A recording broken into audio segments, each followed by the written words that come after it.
No dia 29 de maio de 1980, surgiu uma das maiores rivalidades do futebol brasileiro. A final do Campeonato Brasileiro desse ano colocou Atlético Mineiro e Flamengo frente a frente, em uma das mais memoráveis decisões da história do torneio. Os times eram compostos por jogadores que formariam a base da seleção brasileira na Copa de 1982.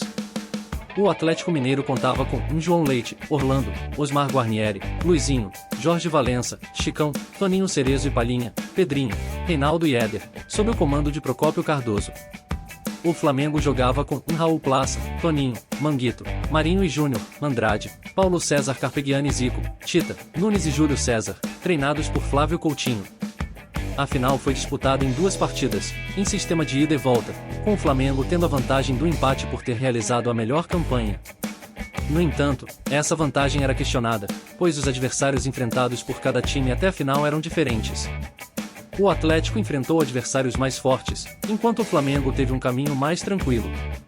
O árbitro do primeiro confronto foi Romualdo Arpi Filho. O Flamengo chegou à final após vencer o Coritiba nas semifinais, enquanto o Atlético superou o Internacional em um confronto épico. O primeiro jogo da final foi no Mineirão, com mando de campo do Atlético Mineiro. Devido à melhor campanha, o Flamengo poderia ser campeão com 2 empates ou uma vitória e uma derrota pela mesma diferença de gols. Além disso, o segundo jogo seria no Maracanã, no Rio de Janeiro. Porém, o Flamengo estava desfalcado de Zico, lesionado 3 dias antes na semifinal contra o Coritiba. O Atlético, por outro lado, contava com seu principal jogador, Reinaldo. O clima em Belo Horizonte era tenso, e torcedores flamenguistas foram recebidos com hostilidade e pedradas, e a situação se repetiu com os atleticanos no Maracanã. Esses conflitos se refletiram em campo. A primeira partida contou com 90.028 espectadores que viram o Atlético dominar o Flamengo. Sem Zico, o Flamengo jogou com Tita vestindo a camisa 10. Aos 10 minutos, Reinaldo, em uma jogada de gênio, sofreu uma falta violenta de Andrade, que não foi expulso pelo árbitro. Houve várias entradas violentas que passaram impunes, exceto um cartão amarelo para Chicão após uma falta em Tita, que revidou sem ser punido. O Atlético abriu o placar no início do segundo tempo com um gol de Reinaldo, após um erro do lateral esquerdo Júnior. Apesar do domínio, o Atlético desperdiçou várias oportunidades de aumentar a vantagem. A partida terminou com uma vitória de 1-0 para o Atlético, com 2 gols anulados e 2 pênaltis não marcados a seu favor.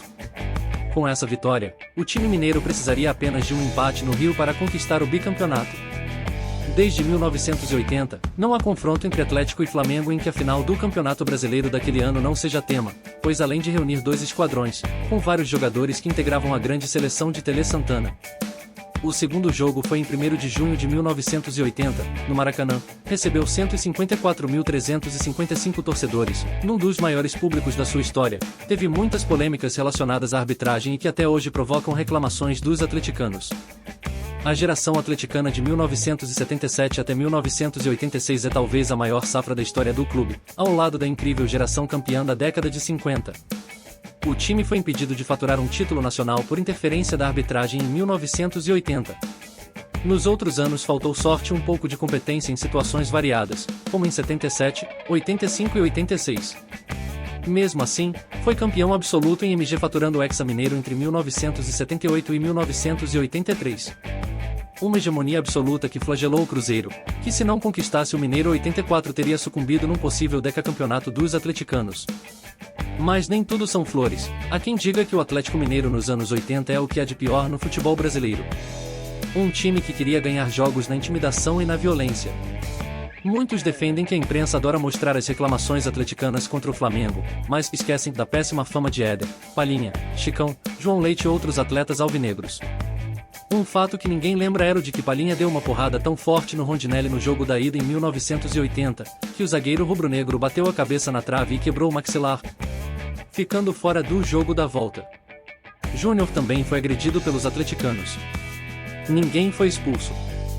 Contudo, basta analisar as imagens das partidas de ida e de volta da final do Brasileiro de 1980 e ver que a arbitragem foi tendenciosa para o time carioca. Isso é incontestável. A arbitragem prejudicou o que pode ter sido o melhor time no Brasil dos anos 80, que certamente poderia ter ganho um campeonato mundial interclubes.